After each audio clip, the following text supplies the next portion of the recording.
Toms have always kind of been a weak point for me. We're just going to kind of solo this section here. You can see I've got some Tom 1, Tom 2 hits, and then Tom 3 and 4 Tom 3 hits here. 4 I have to go all the way back to here. So let's start with Tom 1. Let's listen to it.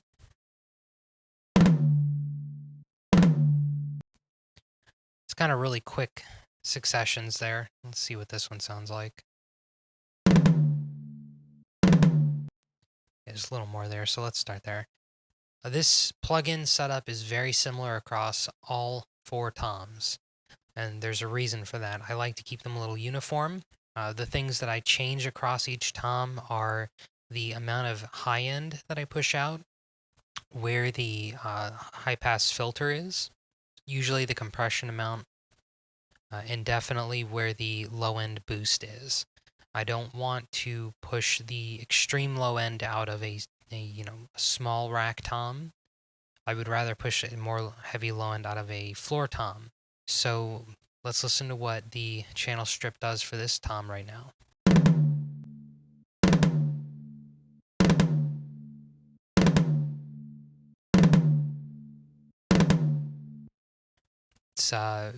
It's cutting a good bit out. We've got a 6K shelf at 2 dB. I'm not doing anything on this band.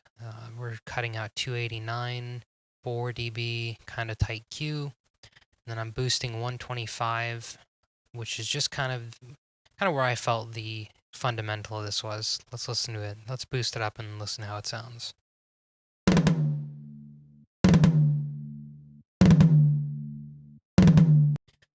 Sounds pretty close to me. You could see the compressor was getting a little bit of gain reduction on there. I am reducing a little bit of the output of this just because I am going to go into the JST clip afterwards, which is 3 lights, not reducing any volume. So it's actually going to be pushing a lot and clipping the signal, which helps it stand out in the mix.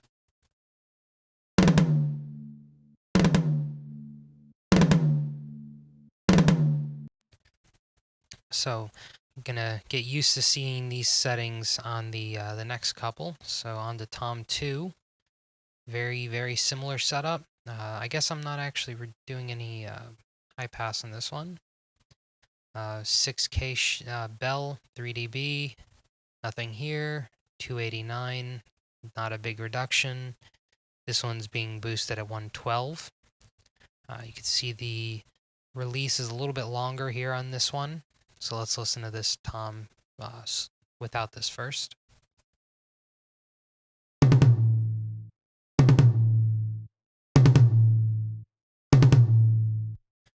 So with the 112 bell here, let's listen to that, boost it up.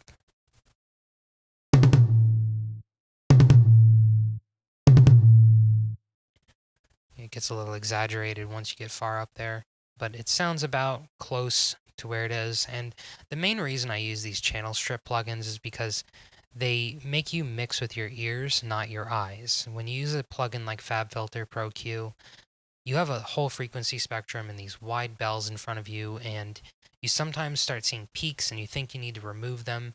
Sometimes you don't. Sometimes the best way to do it is to really just listen. You really should not be mixing with your eyes all the time. I'm not saying to not use your eyes, but you should try to use your ears more, because you're not going to be listening with your eyes when you're in your car or when you hand this off to a client or anything like that. Your ears are what determines everything. So always, I tend to use these with mixing drums because they have the console feel, so you get this that vibe from them. I really don't like that word, but you do get it from it because it adds a little bit of something with this THD, the distortion, that you don't get with a Pro Q style EQ. Now I say that, and I have Pro Q on my bus here, and we're going to go over that shortly. So again, Tom 2 with the just channel strip. Again, I have JST clip doing the same thing, no reduction on the trim, 3 lights.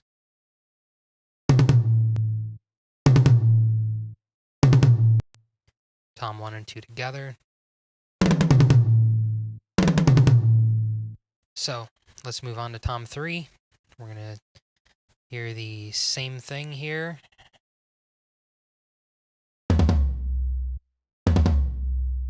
I gotta say, these floor toms are usually my weak point, getting them to sound the way I want. So I did my best on this one. As you can see, I am pushing a big shelf at almost 9 dB shelf at 6K. None on this band. Another 290 reduction, tight Q 3.7 dB. 97 for the frequency here, just a little bit pushed up. Let's listen to what this does.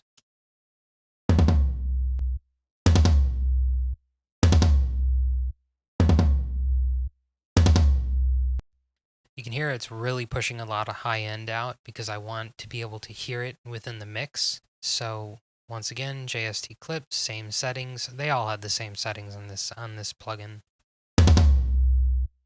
Tom 2 and 3 together. It's maybe a little bit much on that high end there. It sounded all right to me. You can obviously reduce that. Let's see how it sounds reduced.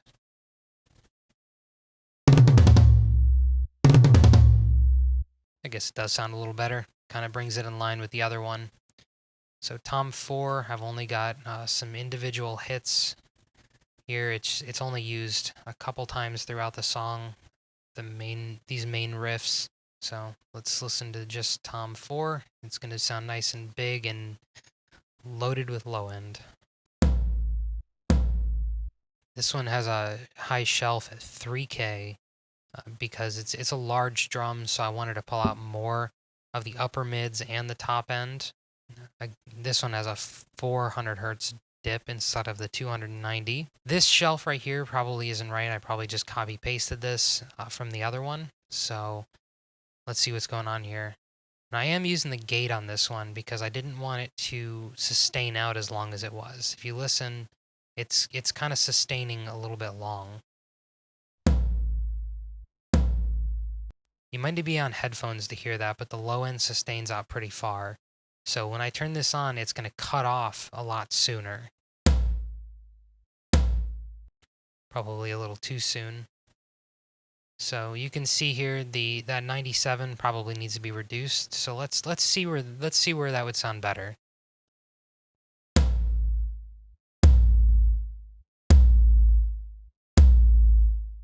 I think that 75 probably sounds a little better right there. Let's drop this back down.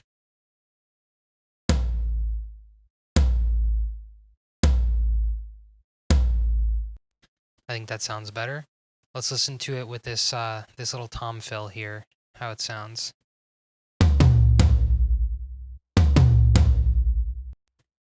So let's listen to that with the kick and snare added in there to this part.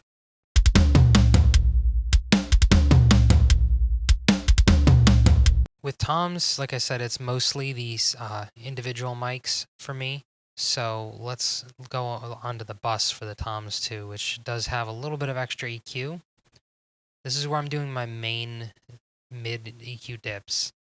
I've got this 44 hertz high pass on, and then I'm dropping out a bit of these mid-range, and you're going to notice these toms sound a little bit different once I do that.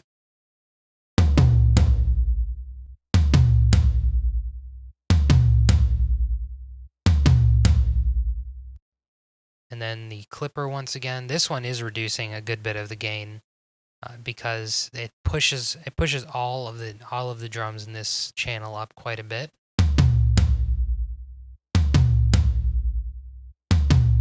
It kind of just brings them back in line, keeps everything sounding similar without pushing the gain too much. It clips them, but doesn't push them.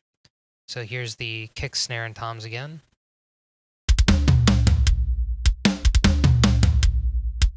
So now that we've got that done, it's time to move on to cymbals, where we're going to start bringing the mix together in a very different way. So for the cymbals, we're going to go back to this section, this mid section here, because I've got a good bit of everything going. You can see there's a little ride hit here. There's a lot of hi-hats. So we're going to start with the hats. Again, BX console. Let's listen to the hats solo and then turn this on.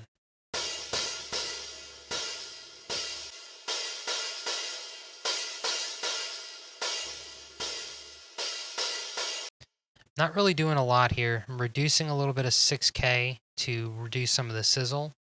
I am boosting a little bit of 9K to bring some of it back. And then there's a little bit of that THD here, really reducing with the high pass. Let's listen to what that does.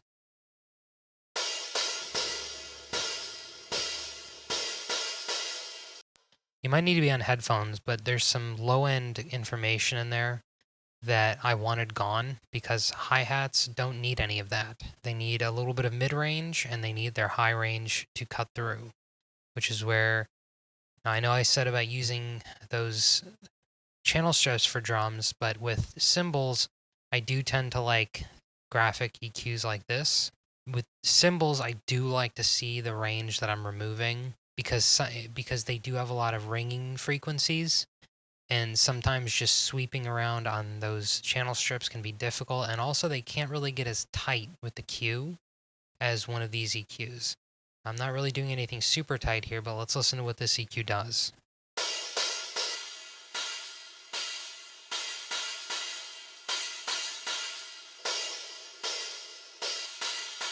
You can tell this 5K right here is reducing a ringing node. Just listen to it.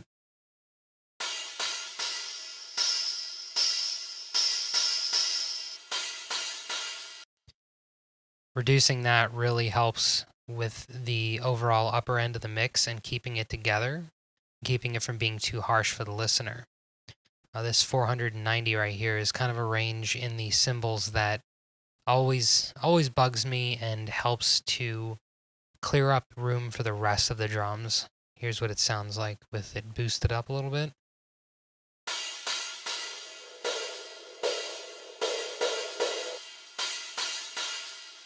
So hi-hats, not a lot going on there. Just a little bit of EQ, no compression, a little bit of distortion. Let's move on to ride. There's a little section of ride right here. Let's listen to that.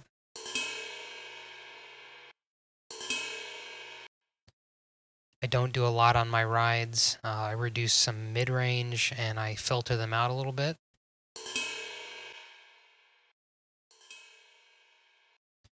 Actually didn't realize I had that gate going on there when I shouldn't have.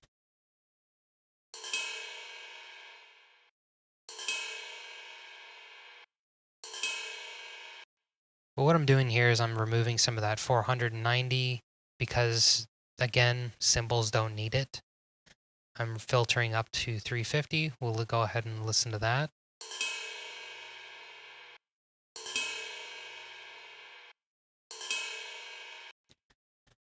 Just if there's some information there we don't need, it's gone now. Now onto the one that I have labeled MISC.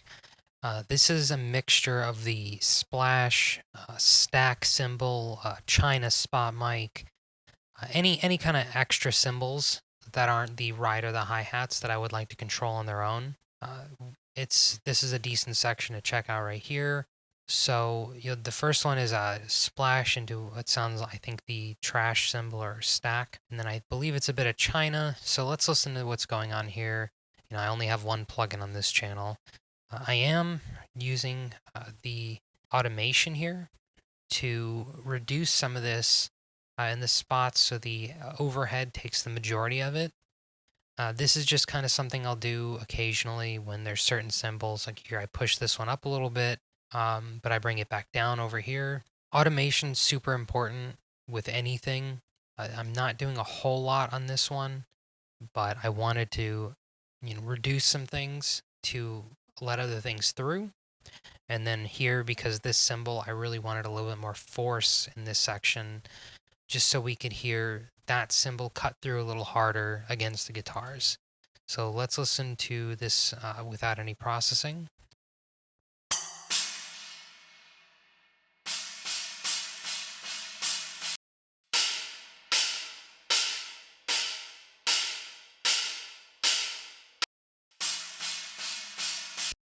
So on this one, I'm reducing the high pass 126, just cut out low end. I am boosting a little bit of highs, 8K at 2.3, a little bit of 3K, up push 1.6, reducing some 475 by about 4.5 dB.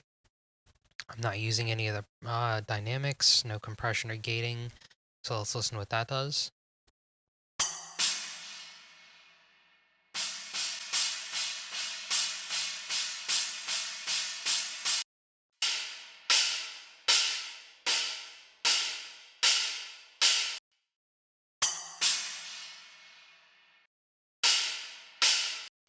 I don't want to do a lot to this channel because the main overhead channel here is going to be the majority of what is going on with the cymbals.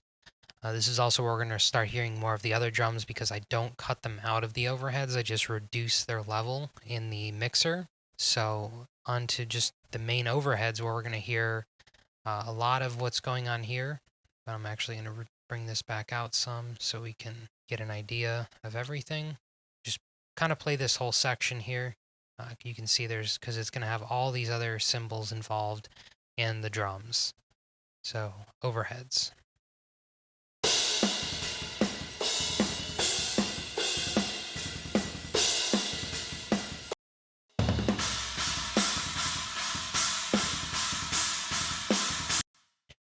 Again, starting with the channel strip, reducing a lot of the low end here because you can hear a little bit of the kick and snare, and I do want to reduce them in there, but I don't want to make them completely disappear.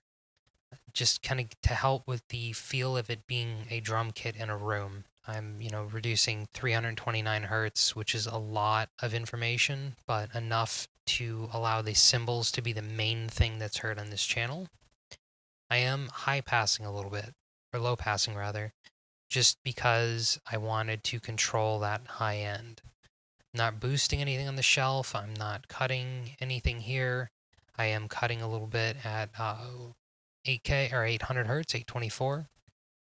Kind of a mid EQ on it, mostly just because that range is not very nice in cymbals. So let's listen.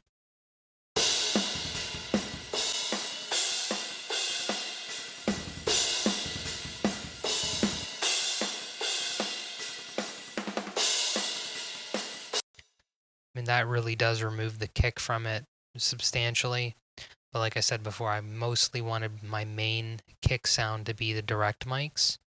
So let's listen to what this cut right here, the main thing this EQ is here for, along with not boosting anything up. So let's listen to this and hear what that does and why I'm reducing 3 dB.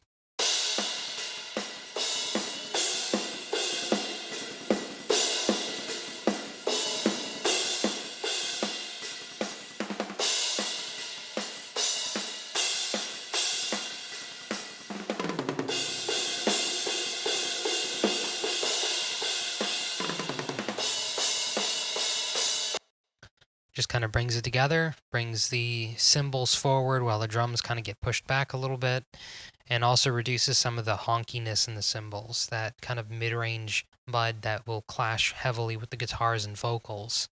I am doing a little bit more EQ with a visual EQ here, but not much. I'm reducing some of this. It's a little weird notch there at about 3.6, 3.8. So let's listen to what that's doing.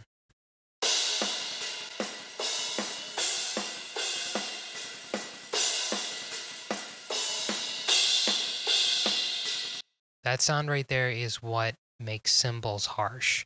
That 3.6, 3.8 range, usually just in the 3K range, there's this nastiness to cymbals that once you dip it out, but just enough, it starts to make it where they don't become too harsh, they don't hurt your ears, but they also don't get washy. They don't just sound like a white noise. They still have their clarity, they still have their shine, but they don't sound just ear piercing.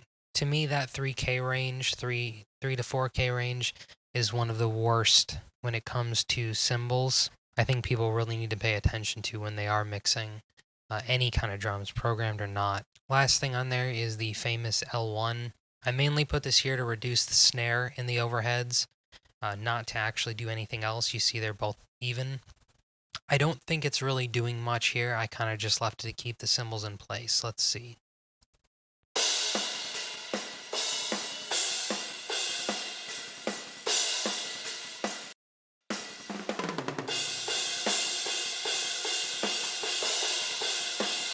I guess there is a little tiny bit of reduction being done on the toms and some of the snare hits, but not a lot. Just a tiny little bit, kind of keeping everything in place. So that's the main overheads. Let's listen to all these together now as one before we add in the rooms.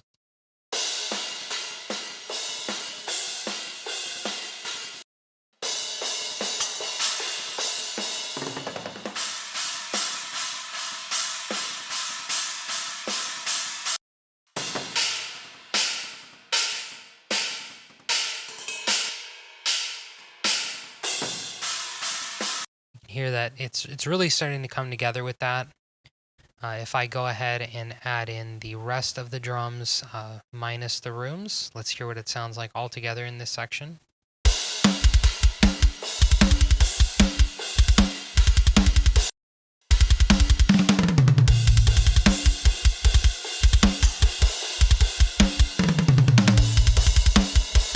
Now, once I add in those rooms, this is really going to come together. So let's go ahead and solo that and listen to the most important part of this entire drum mix, the room mics. Like I said before, I reduced a lot of the cymbals in the rooms, so the majority of the cymbals are coming from the spots and the overheads.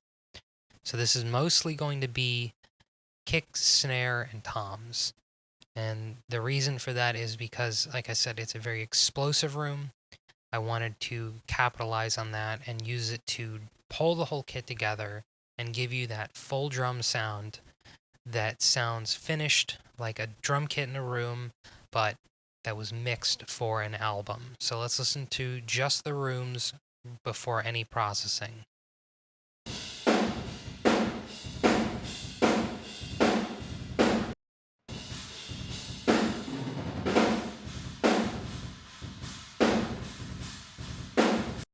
And you can even see the main transient you're hearing on this is the snare, and that's total conscious decision. You could run all of your mics full blast on the room and blend it in how you want, like an actual drum kit in a room. But given the opportunity with these drum programs, I like to use what's there to produce the sound that I want, since it's just available to me. But the whole process is making it sound like drums, but cleaner, essentially. So the first one, of course, is the channel strip. Now this one, I am using the compressor here in fast mode with a little bit slower attack, or release rather. I'm running the ratio double what I normally do at 8.8 to 1. The high pass is at 330. Low pass is at 5.6K. That's because the little bit of the cymbals that are there and a little bit of that tom and snare high end, I just want to control it. Not boosting anything on these. I am reducing a little bit of 296, about 4 dB at a relatively mid Q. So let's listen to what this does. This is going to bring the room out. It's going to push a lot of things forward. Now, I'm not crushing the room. I don't really care for crushed drum rooms. Some people do, personal preference, but let's listen to what this does.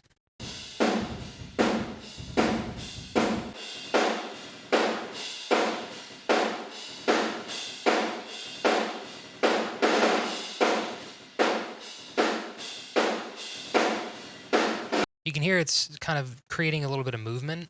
You can really tell that that high pass is doing a lot to the sound. It's almost completely removing the kick. It's almost completely removing the toms and mainly leaving you with the snare. But listen.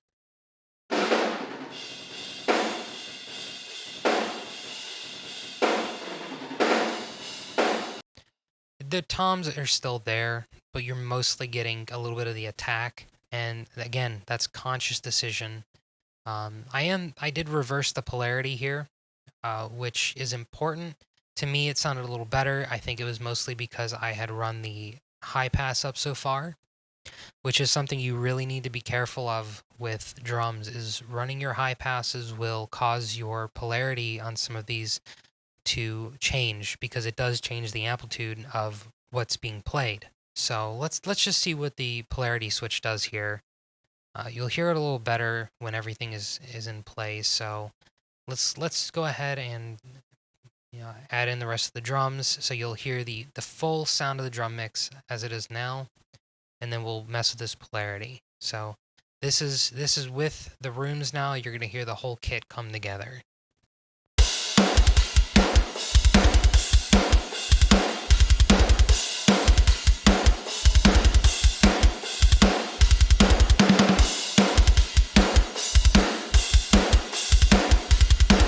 I guess it kind of brings out a little bit more low end the other way. I kind of wanted it to bring out more high end because there is a lot of low end in the snare already. The other thing I have on this channel is good old Sound Toys Decapitator.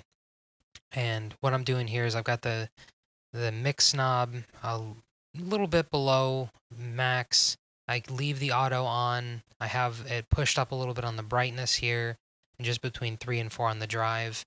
This is just going to kind of add a little bit of, again, vibe, distortion, dirt to the room. So let's hear what it does.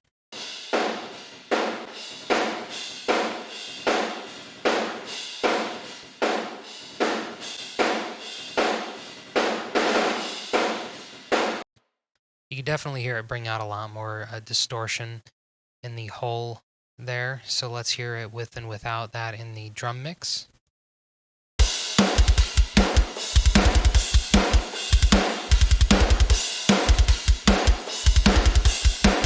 You could definitely see how that brings out some more life to the room, which was kind of held in place with that compressor. Now that we've gone over all that, the cymbal bus as a whole has a couple processes on it.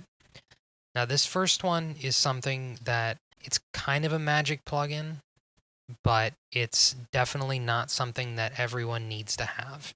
What you would do in place of using this plugin is just find the nastiest notes, the ringing frequencies in the cymbals, and dip them out on an EQ. Soothe is not something I suggest for beginners. It's obviously something that people that have been mixing a while and professionals likely all have at this point. So let's hear what Soothe does to the overheads and the rooms. Now this plugin does introduce a lot of latency, so I wanted to turn it back on while no audio is going through.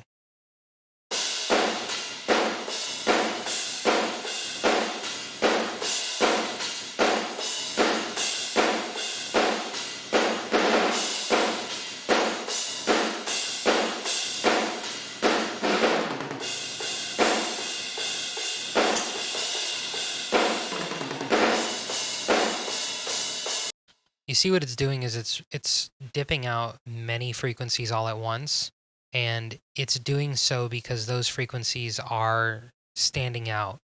You can control all those things with these different nodes. I use this plugin a lot on cymbals. It's mainly the only thing I ever put on there on the cymbal bus. It's good on vocals too. But this plugin I don't suggest to people who are new to mixing because it is very, very easy to overdo it.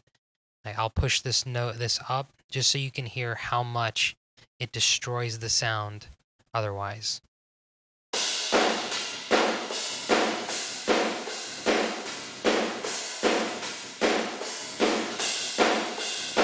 It just completely neuters all of the high end. It removes every bit of the clarity of the cymbals.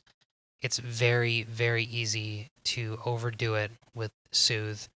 So I don't recommend it to people who are new. The last thing on the cymbals is some pretty hefty EQ that I do outside of Soothe. And these are spots that, to me, still needed more work. Mainly this 500 hertz and this main high pass here. So let's listen to it with and without.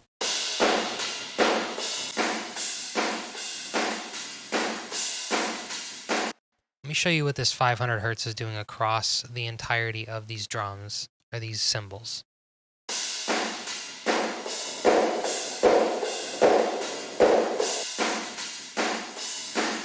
This one is another ringing node.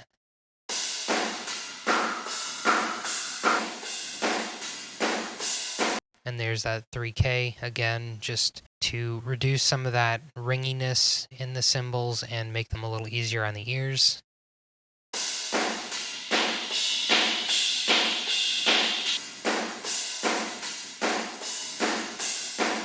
Now, once we tie that in with the kit, everything's going to sound a little more in place again. So this is all of our drums with all of the processing going. Here's the full drum mix again.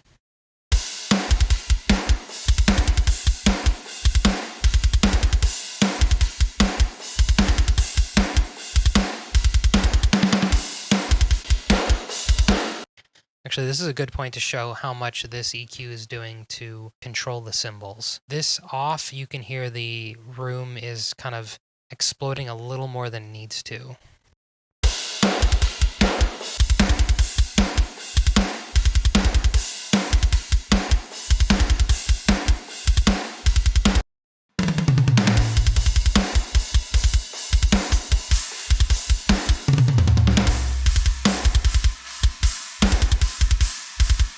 So I'm going to go ahead and turn that off, and let's go ahead and listen with the rest of the mix really quick.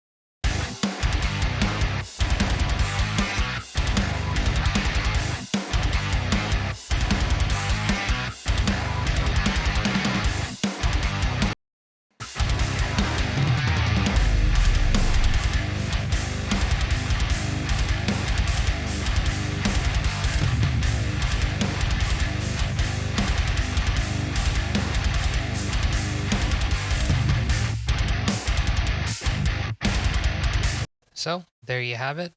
That's a good rundown of a full drum mix using just the Periphery 4 drum samples. I think this is a really great kit.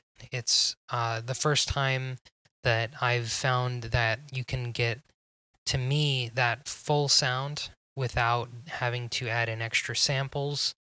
At least for my taste, that is. I like to add in extra samples, as I said before. I think this kit would be especially good for people who want a little bit less of the intensity of Invasion, which had a lot of options to it. A couple things I want to say in closing. Please don't think that you need to go out and buy the plugins that I used in this to get this kind of drum mix. More importantly than anything, you should be using the plugins that you have. Learn what your tools rather than just buying new ones. That being said, the drums here with the Periphery 4 drum kit are expertly recorded. They offer a ton of range, and as you could hear in the beginning, just raw with very little processing, you can get a finished drum sound using just the new Periphery 4 drum kit. So please go to getgooddrums.com and find out more.